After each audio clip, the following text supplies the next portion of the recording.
écrit un livre d'abord parce qu'on en a lu d'autres et qu'on a envie de dire que c'est des lectures formidables, enfin certaines sont formidables, et qu'on a envie de dire que d'autres manquent totalement de sérieux aussi. Dans la première catégorie, c'est le rapport que tu entretiens avec les évangiles, par exemple, qui sont une source continuelle d'émerveillement, ou avec l'œuvre de Chesterton. Et dans la deuxième catégorie, je ne donnerai pas d'exemple. Mais j'ai écrit ce livre aussi parce que témoigner de la foi dans la société actuelle est un exercice compliqué.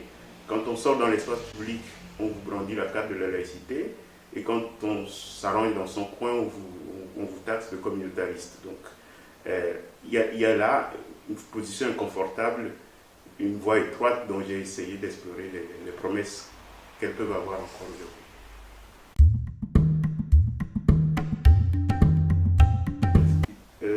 J'aime beaucoup le verset de Jérémie où il dit vertement à Dieu, tu m'as eu et je me suis laissé avoir, tu as usé de force et tu l'as emporté.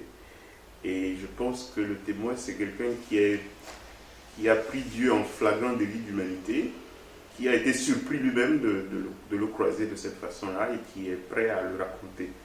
Et devenir témoin, c'est peut-être pouvoir retrouver ce moment fondateur qui est comme un roc solide, que plus rien ne peut nous enlever, ni les événements de la vie, ni même le doute qui peut passer dans la vie quelquefois. Retrouver ce moment solide et se fonder sur lui pour pouvoir prendre de la distance par rapport à tout ce qui peut arriver ensuite. Et pourquoi pas ne pas en profiter pour en rire de temps en temps aussi.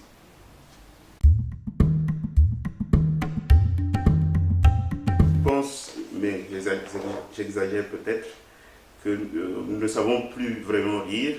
On rit dans des salles prévues pour ça, devant des têtes connues qui sont censées nous faire rire et qui réussissent. Mais dès qu'on sort de là, il faut faire le sérieux, etc. Et il me semble que la parole de Dieu a une certaine façon de nous dire que les hommes manquent de sérieux quand ils font les sérieux, justement. Et j'ai voulu user de ce ton-là de Dieu pour pouvoir parler de ces choses-là. Il semble aussi que la religion fait partie, avec la politique et les salaires, des sujets qu'il ne faut pas aborder à un dîner. Et il m'a semblé aussi que Dieu a une façon très ironique de renverser ça, en nous proposant justement de parler des choses les plus sublimes au repas de l'Eucharistie. Donc, si Dieu n'a pas d'humour, il faudrait trouver qui en a. Et donc, j'ai voulu utiliser ce ton-là pour parler de ces choses.